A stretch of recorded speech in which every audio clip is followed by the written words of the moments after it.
Hey everyone, I'm John, aka Bellissimo, and I'm the product lead for personalization here on the League dev team. Today, I'd like to share some of the behind-the-scenes reasons for the choices we've made over the last year, as well as talk a bit about some of the things that we've got in store for you in 2020.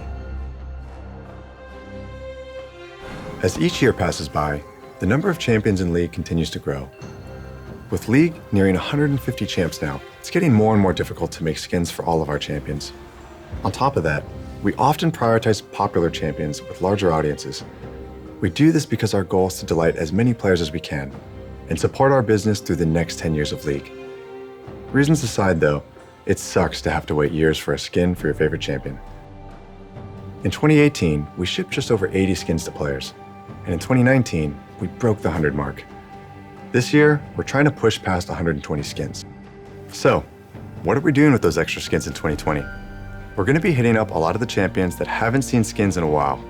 Specifically, we're going to be cooking something up for Skarner, Xerath, Mordekaiser, Kindred, Rek'Sai, Vel'Koz, Karthus, Sion, Twitch, Taric, Pantheon, Nautilus, Trundle, Bard, Ornn. And yeah, Taliyah. This means that we're going to be making skins for a lot of our most popular champs as well, like Lux, Ezreal, Ahri, and Kai'Sa. These skins reach a huge number of players and directly fund our ability to make skins for champs with small but dedicated player bases.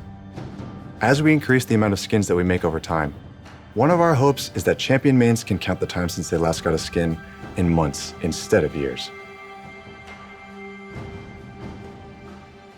Since we're developing more skins than ever this year, we're also going to spend some time exploring new creative thematics.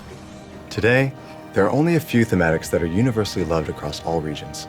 And while there are some standout hits, there are also thematics that you've shown us that you're just not that excited about anymore. This comes through loud and clear through a variety of different signals.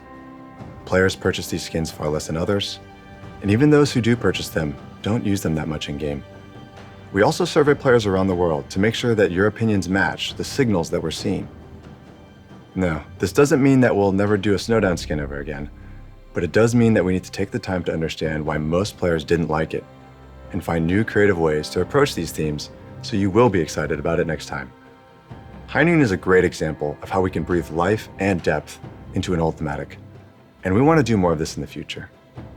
If you have any suggestions or ideas for new themes you'd like to see in League, or ideas for a new take on an older thematic, let us know.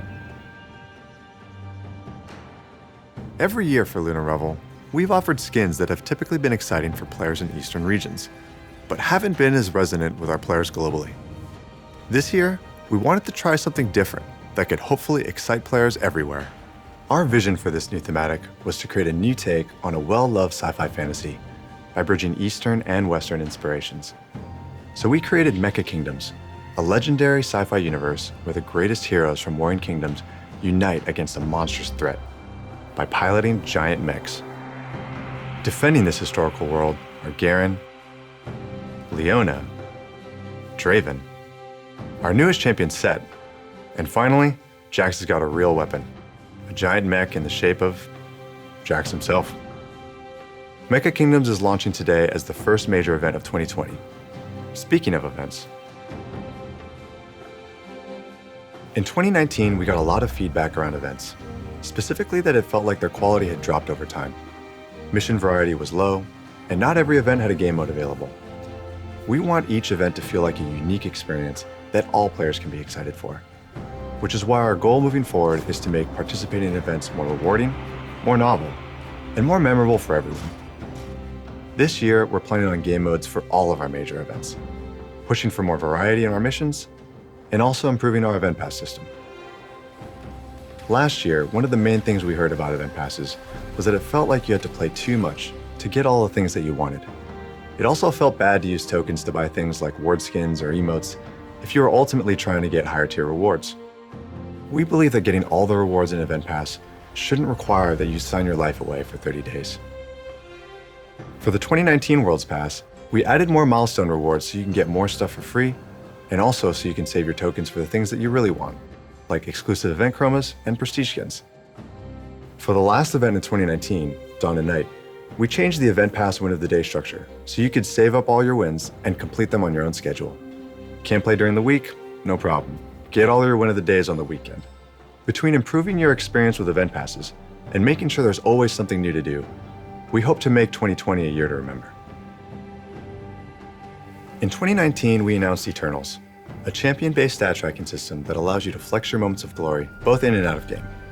To be frank, Eternals were met with a lot of criticism, and it was serious enough to where we pumped the brakes and delayed the release so we can make major changes and address your concerns. We heard feedback that Eternals shouldn't be an RP-only feature, and that you should have a way to earn them, not just buy them. We want as many players as possible to experience Eternals without having to spend money. So we've developed a new starter series that is available for Blue Essence or RP permanently.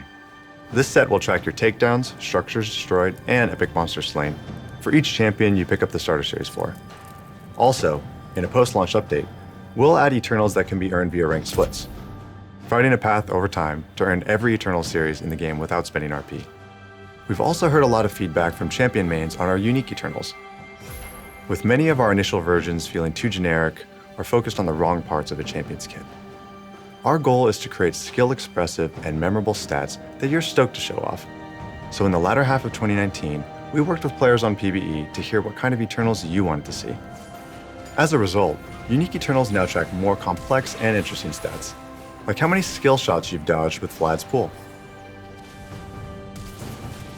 So whether it's showing off how dedicated you are to the devil himself, or how good of a Freljordian sniper you are, we hope Eternals really capture the highlights of playing your favorite champions.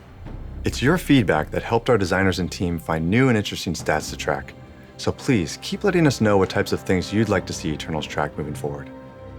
Lastly, for players who aren't interested in the feature, or don't want to know when they've been someone else's 100th kill, we've got toggles for you to mute the experience as you see fit. We hope that you like the changes that we've made to Eternals, and look forward to its release early this year. Before we go, we wanted to let you know that there are a few new types of content that we're experimenting with. And while we're not really ready to show anything yet, expect to hear something from us later this year. We can't wait to announce them. Thanks again for taking the time to watch this video.